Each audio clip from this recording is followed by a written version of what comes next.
know that the Knights Templar, those legendary warriors of the Crusades, weren't just about conflict with the Islamic world?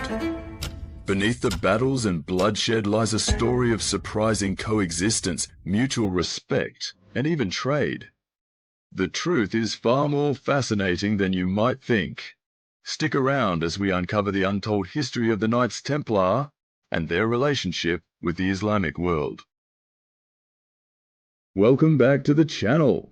Today we're delving into one of history's most intriguing tales, the complex relationship between the Knights Templar and the Islamic world. While the Crusades are often portrayed as relentless battles between East and West, the reality was much more nuanced. If you love uncovering the hidden layers of history, don't forget to like, subscribe, and hit that notification bell for more videos like this one. The Knights Templar were founded in 1119 as a military order to protect Christian pilgrims traveling to the Holy Land. This brought them directly into conflict with Islamic powers, particularly the Seljuk Turks, and later the Ayyubids, led by the famous Sultan Saladin. The Crusades were brutal, with both sides committing atrocities.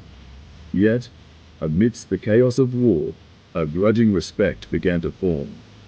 Accounts from the time describe Templar knights and Muslim warriors praising each other's courage and discipline. Even during conflict, there were moments of chivalry, like Saladin sending medical aid to a sick Crusader leader. This mix of rivalry and admiration defined their early relations. Despite the wars, daily life in the Holy Land often saw Christians, Muslims, and Jews living side by side. The Templars were not just warriors, they were also administrators. They governed territories where Muslim communities lived, and in many cases, they allowed them to practice their faith freely in exchange for taxes. Trade flourished too. The Templars controlled key trade routes, and they interacted with Islamic merchants to exchange goods like spices, silk, and even architectural ideas. The influence was mutual. Templar castles borrowed elements of Islamic fort design, while Islamic scholars translated works of Greek philosophy that had been preserved by Christian Europe. One of the most surprising aspects of Templar-Islamic relations is the alliances that occasionally formed. During the later Crusades, some Templar factions worked with Muslim leaders against mutual enemies. For example, the Templars were known to negotiate truces with Islamic rulers when it served their interests. While they were fierce opponents on the battlefield, off the battlefield, diplomacy and mutual benefit often prevailed.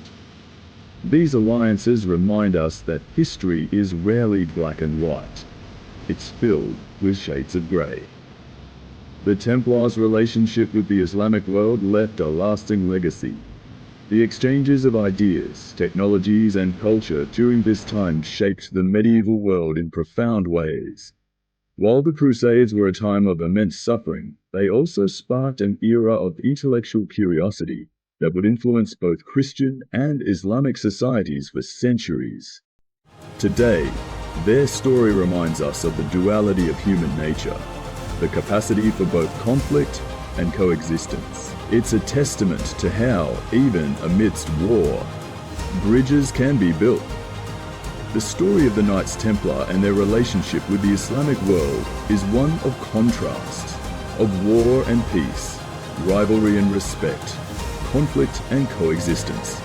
It's a reminder that history is never simple, and that even in times of strife, humanity finds ways to connect. What do you think? Are there lessons we can learn from this fascinating chapter of history?